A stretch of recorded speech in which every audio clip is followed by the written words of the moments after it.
जय हिंद साथियों, जय हिंद साथियों। मैं विजय पृथ्वी डिफेंस एकेडमी में आपका स्वागत करता हूं। आ गया हूं फिर से आपके सामने एक नए क्वेश्चन और धमाकेदार क्वेश्चन लेकर आया हूं। आज ऐसे क्वेश्चन लेकर आया हूं जिस पर मैंने लगातार बहुत सारी मेहनत की है और उनपे मैंने कई निष्कर्ष निकाले हैं। और कुछ क्वेश्चन ऐसे हैं जिसमें कई बार पेपर पे डिस्कस हुई है और उसके बाद वो पेपर में से वो क्वेश्चन लेकर आया हूं आपके सामने में। हाँ, तो बताता हूं मैं आपको कुछ पृथ्वी डिफेंस एकेडमी के बारे में। तो पृथ्वी डिफेंस एकेडमी का सिर्फ एक ही लक्ष्य है, हर कदम वर्दी की ओर, हर कदम वर्दी की ओर। जी हाँ, जैसे कि हमारी पृथ्वी डिफेंस एकेडमी फिजिकल में नंबर 1 है, फिजिकल में नंबर 1 है, वैसे ही रिटर्न में भी जल्दी से नंबर 1 बनने वाले हैं। तो जी हाँ, बढ़ते हैं अपने सेशन की ओर। बता देता हूं कुछ कि अपने जो मोबाइल वगैरह जिसमें है आपके पास अलार्म लगाइए, रिमाइंडर लगाइए और जो भी क्लासें हैं यहाँ पर 4 क्लासें हैं, तो इन 4 क्लासों के लिए रिमाइंडर लगाइए और उस पर काम कीजिए, क्योंकि यह आपको आपकी जिंदगी संवार देगी। ये क्लासें आपकी जिंदगी संवार देगी। आपके सामने OMR सीट है। OMR सीट आपको रोज इसलिए दिखाई जाती है कि रोज OMR सीट लेके बैठने से आपका समय बचेगा, इसमें आप अच्छे से काम कर पाओगे। बढ़ते हैं क्वेश्चन की ओर, बढ़ते हैं जल्दी से क्वेश्चन की ओर। जी हाँ साथियों, जी हाँ कमांडो, आपके सामने लेके आया हूं मैं एक जोरदार जबरदस्त क्वेश्चन। इसमें लिखा है साइमन कमीशन, सॉरी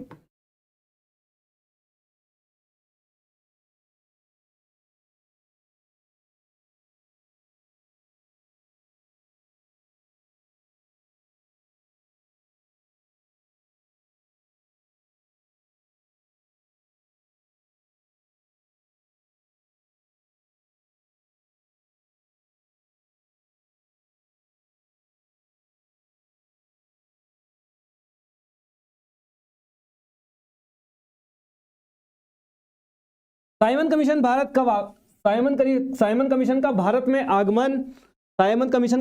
आगमन किस वर्ष हुआ था? 1928, 1935, 1947, 1921। जी हाँ साथियों, साइमन कमीशन से बताना चाहूंगा कि साइमन कमीशन जो है हमारे यहाँ पे भारत में आना एक बहुत बड़ा अपवाद था, क्योंकि साइमन कमीशन का उद्देश्य था सभी भारतीय शासक और भारत के देशी रियासत सभी एक जगह मिल जाए और उस पर ब्रिटिश सरकार शासन करे और अपने अनुसार कानून चलाए और अपने अनुसार उस पर काम करे।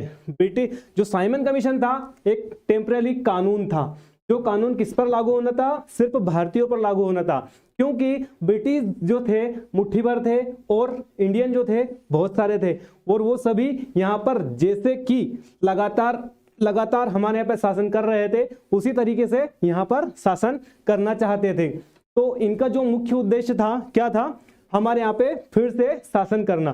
तो ये जो कब आया था? ये 1928 में आया था। उस समय हमारे यहाँ क्या हुआ था कि ये एक 7 सदस्यीय कमेटी थी।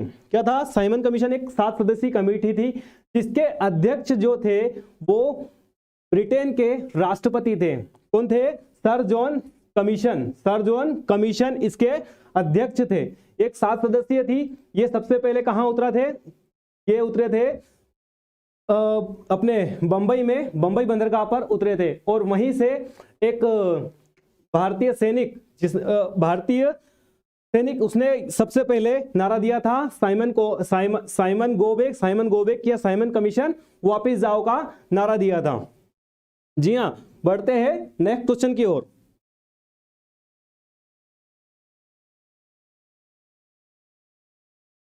रोहित, हर्षद, जय भवानी ए। जी, जिन लोगों का ए आंसर आया वो बिल्कुल सही है। बढ़ते हैं नेक्स्ट क्वेश्चन की ओर। भारत का नेपोलियन किसे कहा जाता है? भारत का नेपोलियन किसे कहा जाता है? चंद्रगुप्त मौर्य, पुष्यमित्र शुंग या कनिष्क या समुद्रगुप्त? जी हाँ, नेपोलियन की बात करें तो नेपोलियन नाम जो दिया था एडम स्मिथ ने नाम दिया था। यह एक प्रसिद्ध इतिहासकार रहे। इन्होंने भारत का नेपोलियन जो था उसे नेपोलियन का नाम किसने दिया था? एडम स्मिथ ने दिया था। और यह व्यक्ति था, इसके शासनकाल में सबसे पहले, इसके शासनकाल को स्वर्ण युग कहा जाता है। इसके अलावा इसने जो हमारा भारत क्षेत्र है और भारत के अलावा जो भी सिंध प्रांत वगैरह जो क्षेत्र है ये सारा इसने जीत लिया था। और यह एकमात्र ऐसा योद्धा था जो जिसके शासन जो आज तक कभी बंदी भी नहीं बना और ना ही किसी से मतलब युद्ध में हारा है।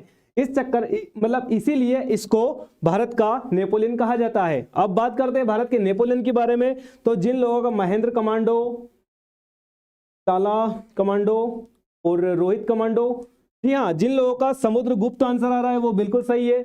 ये मौर्य वंश का शासक था जो चंद्रगुप्त मौर्य का बेटा था और मौर्य और गुप्त वंश की स्थापना श्रीगुप्त ने की थी। बढ़ते हैं नेक्स्ट क्वेश्चन की ओर।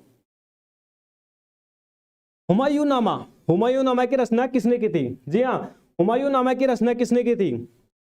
रोशन आरा, नूरजहां, जहां आरा और गुलबदन बेगम, किसने की थी?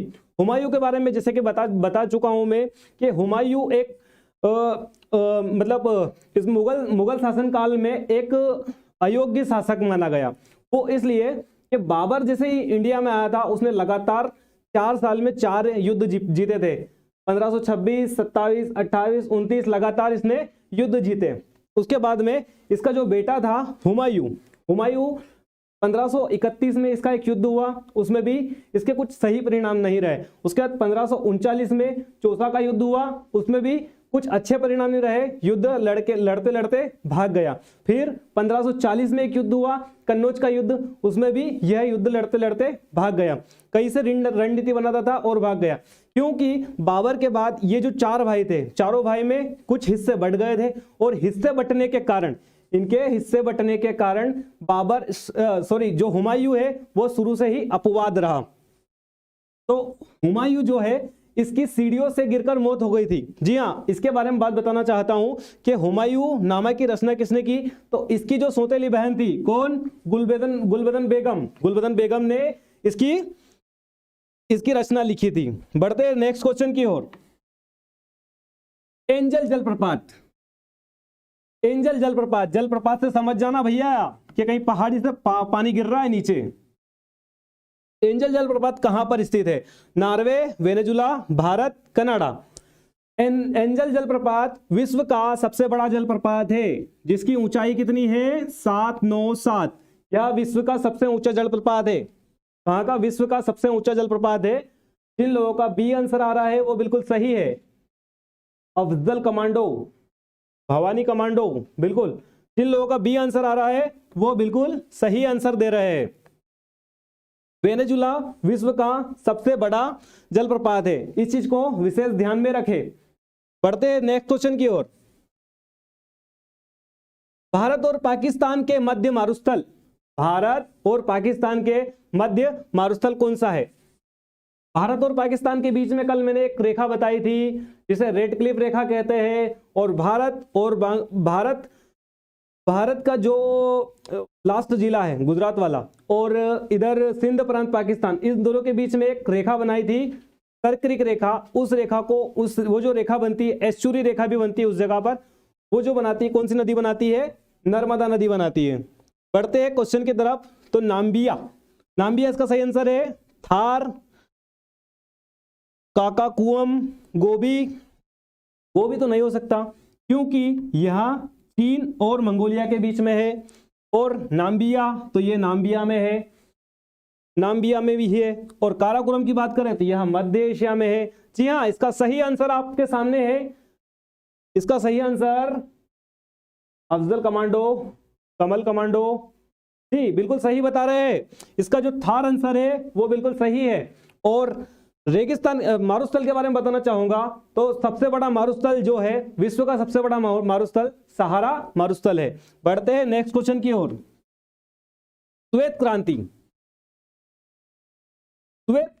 श्वेत क्रांति से फट से नाम याद आ जाता है। श्वेत क्रांति किससे संबंधित है? तो श्वेत क्रांति मांस से संबंधित है, दुग्ध उत्पादन से संबंधित है, उर्वरक से संबंधित है, तिलहन से संबंधित है। जी हाँ, मांस से संबंधित है क्या? इसे लाल क्रांति कहते हैं।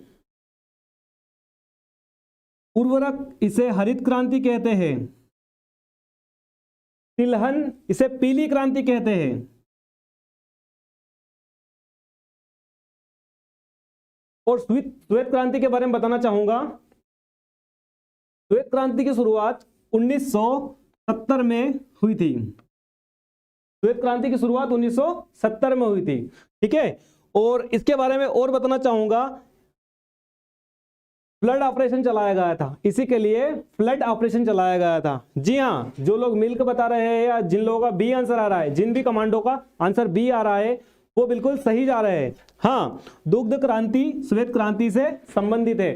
जी हाँ, सारे कमांडो, उम्मीद करता हूं कि आपको क्रांति ऐसे समझ में नहीं आती। अगर आपको क्रांति के बारे में समझना है तो आपको अमूल मूवी देखना चाहिए। अमूल मूवी में इनके जो क्रांतिकारी है, इनके बारे में बताया गया है। अमूल के बारे में पूरी क्रांति आपको समझ में आई है कि क्रांति क्या होती है, क्रांति कैसे होती है।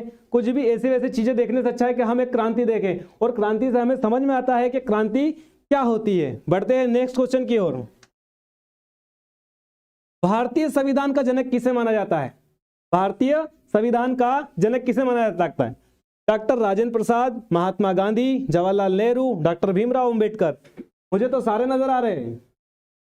ये सभी लोगों ने संविधान में भाग लिया था जहां तक की। जी हाँ, बताना चाहूंगा कि 200 भारत विभाजन के बाद 299 सदस्यों ने इसमें भाग लिया था।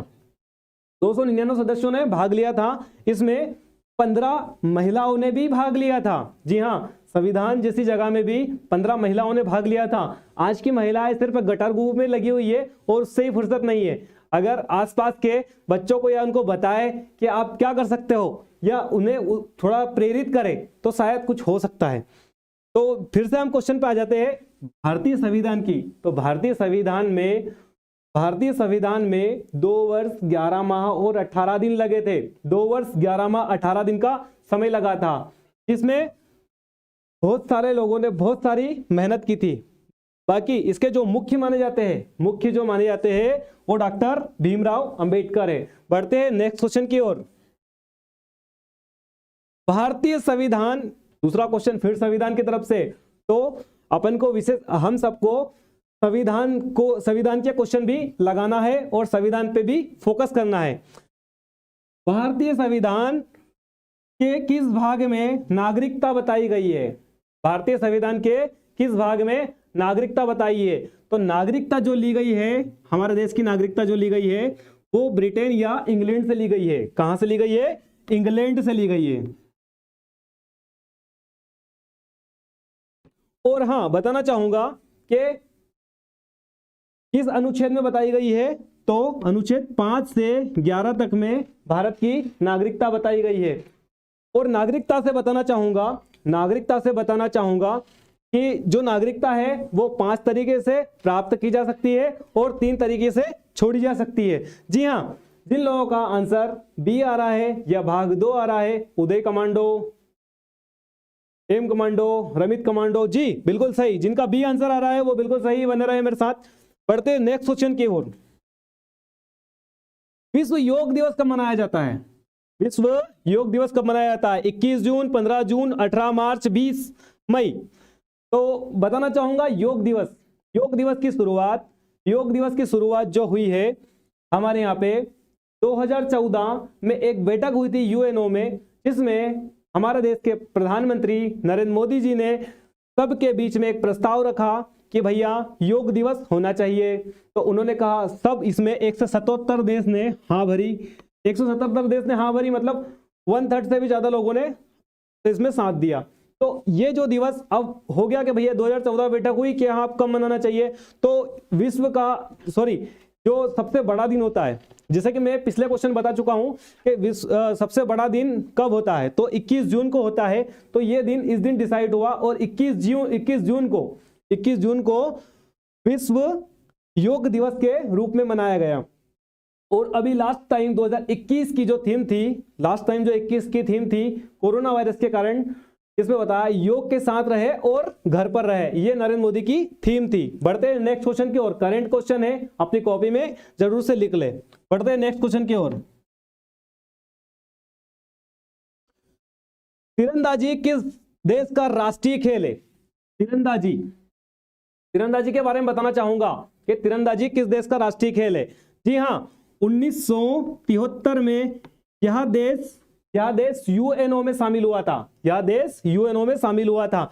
और उसी समय इसे तीरंदाजी का राष्ट्रीय खेल भी, मतलब राष्ट्रीय खेल इसे वहीं पे बता दिया गया था कि भैया आपका राष्ट्रीय खेल ये रहेगा। तो ये देश कौन सा है? नेपाल, भूटान, चीन, Sri Lanka. Kamal commando, Samit commando, Subhash commando, Afzal commando, Aman commando. जी, जिन लोगों का भूटान आंसर आ रहा है वो बिल्कुल सही है। बढ़ते हैं नेक्स्ट क्वेश्चन की ओर। भारत ने पहली बार ओलंपिक में भाग कब लिया? ओलंपिक की बात आ गई है। ओलंपिक से फट से दिमाग में जाना चाहिए कि भैया ओलंपिक गेम होने वाले हैं जो हर 4 साल में एक बार होते हैं, अलग अलग देशों में होते रहते हैं। जैसे इस बार लास्ट टाइम जो हुआ था वो कहाँ हुआ था? टोक्यो में हुआ था। तो इसकी शुरुआत जो हुई थी, ओलंपिक से गेम्स की बात करते हैं तो इसकी शुरुआत हुई थी 1896 में एथेंस शहर में हुई थी। एथेंस शहर के एक ओलंपिया पहाड़ी के पास हुई थी, इसलिए इसका नाम ओलंपिक रखा गया है। ठीक है, तो इसकी जो शुरुआत, इसकी जो भारत ने पहली बार इसमें शुरुआत करी थी वो 1900 में इसकी शुरुआत करी थी। जिन लोगों का आंसर ए आ रहा है वो बिल्कुल सही है। लगभग ए किसी भी कमांडो का नहीं आ रहा है, कोई बात नहीं। लगातार परिश्रम, लगातार प्रयास ही आपकी सफलता का मुद्दा रहेगा। जी हाँ, कोई दिक्कत नहीं। अपन और समझते हैं और बढ़ते हैं नेक्स्ट क्वेश्चन की ओर। विजय स्तंभ किस राज्य में स्थित है? विजय स्तंभ कुछ कमांडोज है जो देख के ही समझ में आ जाएगा विजय स्तंभ किस राज्य में स्थित है। तो विजय स्तंभ जो है मध्य प्रदेश, उत्तर प्रदेश, गुजरात या राजस्थान में स्थित है। इसकी जो ऊंचाई है 122 फीट है। इसकी स्थापना 1440 से 48 में राणा कुंभा द्वारा की गई थी। जी हाँ, ये जो है राजस्थान के चित्तौड़ जिले में है। कहां पर? राजस्थान के चित्तौड़ जिले में है। और राजस्थान की राजधानी है जिसे पिंक सिटी के नाम से जानते हैं, जो क्या है? जयपुर। बढ़ते हैं नेक्स्ट क्वेश्चन की ओर। किसान घाट किसकी समाधि स्थल है? किसान घाट किसकी समाधि स्थल है? रेणु, डी, हर्षद, महेंद्र। जी, जो भी कमांडो उसका आंसर डी बता रहे हैं। नहीं, इस क्वेश्चन की बात कर रहे हैं अपन। किसान घाट पर किसकी समाधि स्थल है? तो चौधरी चरण सिंह, मोरारजी भाई देसाई, जगजीवन राम, राजीव गांधी। ये जो समाधि है ये कहां पर है? दिल्ली में। ये कहां है? दिल्ली में। और ये जो बनी है किसकी याद में बनी है? मतलब किसकी समाधि है? चौधरी चरण सिंह की। और चौधरी चरण सिंह जी कुछ ही समय के लिए भारत के पांचवें प्रधानमंत्री के रूप में उभर के सामने आए थे। और इन्होंने इनके जीवन काल में बहुत सारी चीजें कही। ठीक है, और बताना चाहूंगा ये ग्रामीण आंदोलन के लिए सबसे आगे खड़े होते हैं और किसान आंदोलन के लिए भी सबसे ज्यादा आगे गए। इसलिए इनकी याद में 23 दिसंबर को किसान दिवस के रूप में मनाते हैं। 23 दिसंबर को किसान दिवस के रूप में मनाते हैं। बढ़ते हैं नेक्स्ट क्वेश्चन की ओर। मुखोटा पहन के नाचते हैं। तो ये जो मुखोटा नृत्य है, मुखोटा नृत्य का संबंध किस नृत्य शैली से है? कथकली से, कथक से, कुचिपुड़ी से? इनमें से कोई नहीं।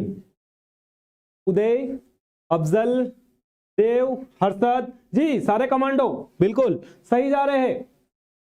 जो भी कमांडो का ए आंसर आ रहा है वो बिल्कुल सही है। जो मुखोटा है वो कथकली में पहना जाता है। आपने भी देखा होगा मुखोटा पहनकर एक बड़ा सा डांस किया जाता है। और यह जो है ये कहां का नृत्य है? तो ये अरुणाचल प्रदेश का नृत्य है। और अरुणाचल प्रदेश को उगते सूरज का प्रदेश कहा जाता है। उगते सूरज का प्रदेश के नाम से जानते हैं। और बात करते हैं अरुणाचल प्रदेश की, तो इसकी राजधानी जो है ईटानगर है। बढ़ते हैं नेक्स्ट क्वेश्चन की ओर। और इससे पहले बताना चाहूंगा कि यहां सबसे पूर्वी हिस्सा यही है। बढ़ते हैं नेक्स्ट क्वेश्चन की ओर।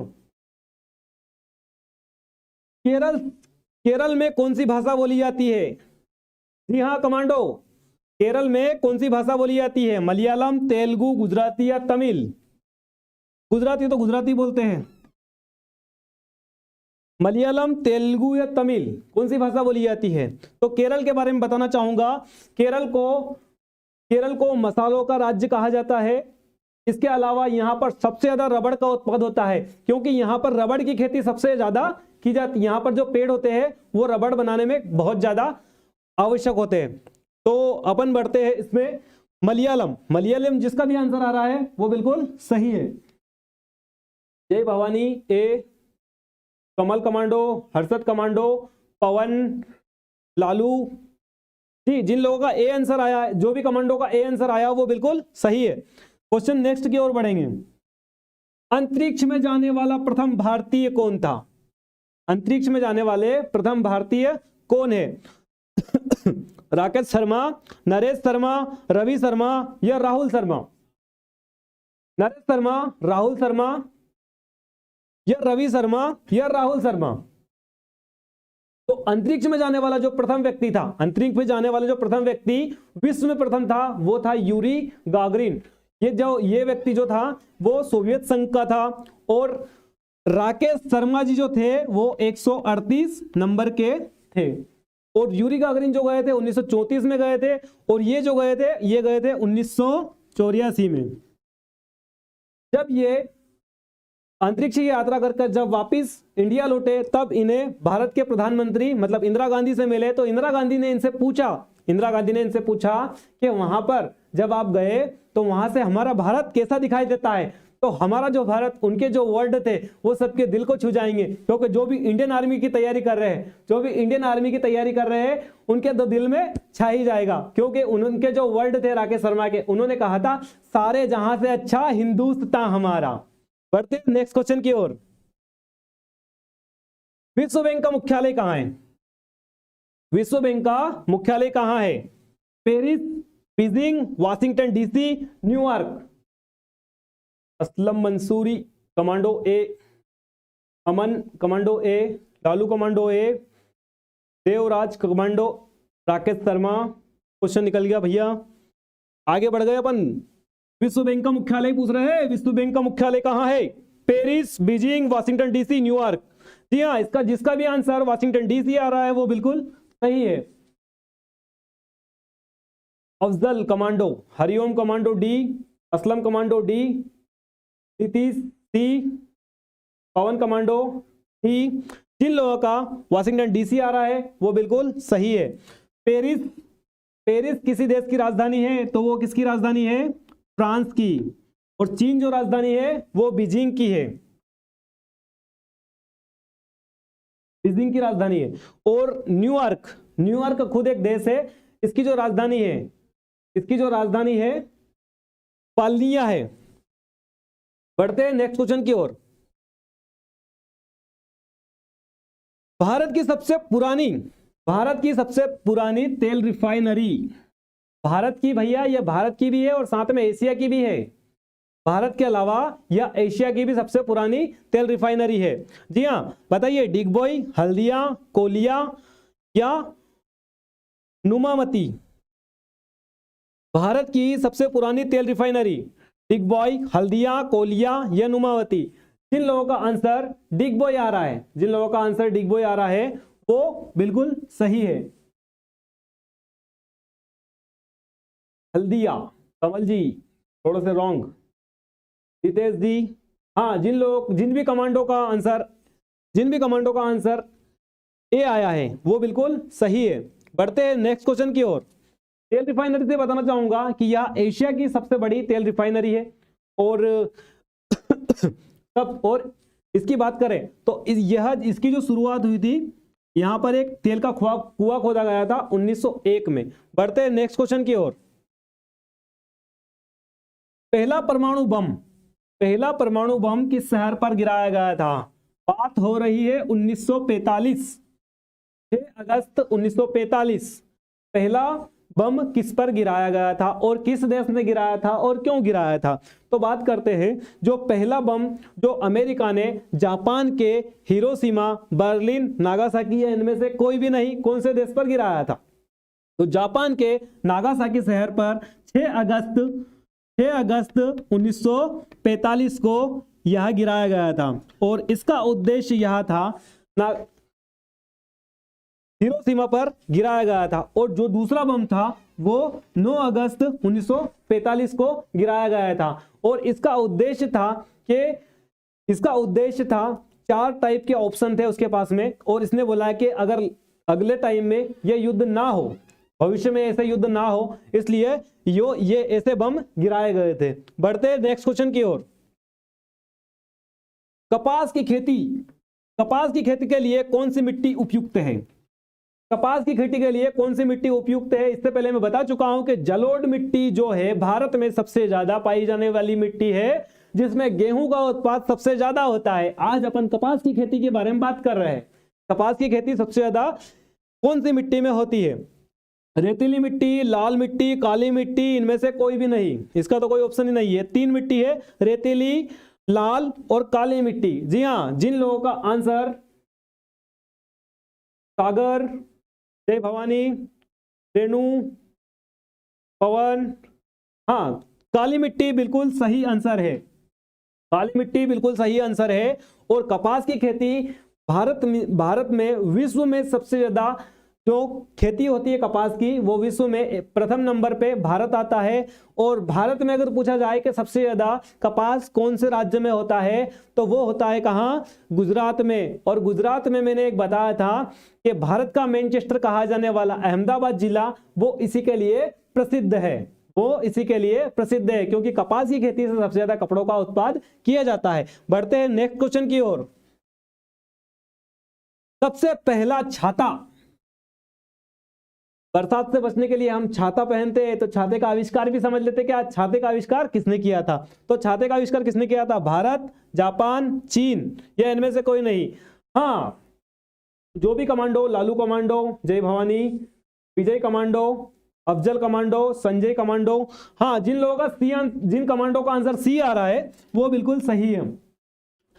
जैसे कि कल मैंने बताया था कि चीन सीमेंट उद्योग में भी सबसे आगे है, लो स्टाफ में भी सबसे आगे है, तो वैसे ही चीन ने सबसे पहला छाता बनाया था। बढ़ते हैं नेक्स्ट क्वेश्चन की ओर। सऊदी अरब की मुद्रा,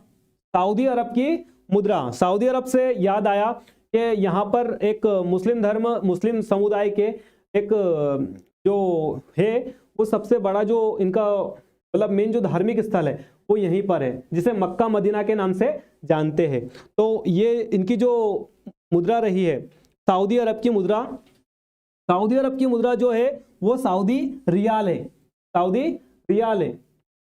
दिनार नहीं है। हर्षद कमांडो सी, रेणु कमांडो ए। बढ़ते हैं नेक्स्ट क्वेश्चन की ओर। 5 रंग का झंडा, हमारे झंडे में 3 रंग है, 5 रंग का झंडा, 5 रंग का झंडा किस देश का है? पुर्तगाल, नेपाल, बांग्लादेश, भारत। पुर्तगाल, नेपाल, बांग्लादेश, भारत। 5 रंग के झंडे की बात हो रही है। 5 रंग का झंडा। कमल कमांडो, संजय कमांडो सी बता रहे हैं। रियाल, देवराज सी कमांडो। हाँ, जिन लोगों का आंसर बी आ रहा है नेपाल के बारे में जैसे कि बता चुका हूं मैं, नेपाल के बारे में बता चुका हूं कि नेपाल एकमात्र ऐसा देश है जो आज तक कभी भी किसी का गुलाम नहीं हुआ है। और नेपाल के बारे में जैसे कि मैंने कल बताया था कि सुंदरवन जो डेल्टा बनता है वो कहां बनता है? भारत और नेपाल के बीच में बनता है। और ये कौन बनाता है? ब्रह्मपुत्र, मेघना और गंगा नदी मिलकर बनाते हैं। बढ़ते हैं नेक्स्ट क्वेश्चन की और नेक्स्ट और अपना लास्ट क्वेश्चन रहेगा। नीरज चोपड़ा जो सबसे ज्यादा हाईलाइट है, अभी हाल ही में इन्होंने अपना इतिहास रचा है। कहां पर? जापान के टोक्यो शहर में।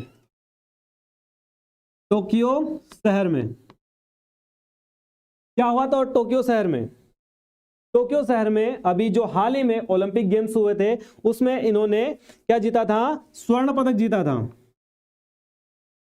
तो मैं जानना चाहूंगा आपसे कि ये किस खेल से संबंधित है? Disc throw, javelin throw, cricket या shot put? Jai Bhavani, Vijay commando, Kamal Singh commando, Aman commando. हाँ, जैवलिन थ्रो या भाला फेंक। जेवलिन थ्रो या भाला फेंक जो है वो इस गेम से संबंध रखते हैं। ठीक है साथियों, आज तक के जो क्वेश्चन है वो हमारे यहां तक के बने। हाँ, पर मेरे साथ लगातार ऐसे ही आप बने रहे और इन क्वेश्चन में आप देखिए कि इन क्वेश्चन से कितने टाइप के क्वेश्चन बन सकते हैं और इन क्वेश्चन पे अपन क्या क्या निचोड़ निकाल सकते हैं। सिर्फ नीरज चोपड़ा किस खेल से संबंधित है ये सभी को पता है, जेवलिन थ्रो, पर अब वो किस राज्य से है, कहां पर गेम हुए थे, कब गेम हुए थे, कितने टाइम चला था ये गेम, इसमें इनका क्या काम था, मतलब इन्होंने कौन सा गेम खेला था, उसके बाद इन्होंने उससे पहले किस टाइप की प्रैक्टिस की, ऐसे बहुत सारे क्वेश्चन बनते हैं।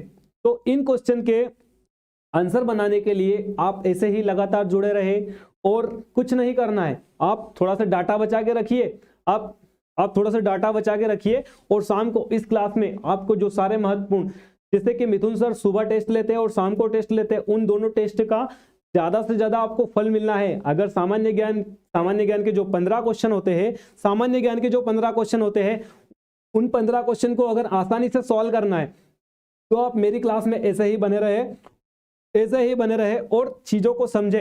हर पेपर और हर सब्जेक्ट आपके लिए इंपॉर्टेंट है। मैथ्स साइंस सबसे ज्यादा इंपॉर्टेंट है और जीएस की क्लास आपको मैं दे ही रहा हूं।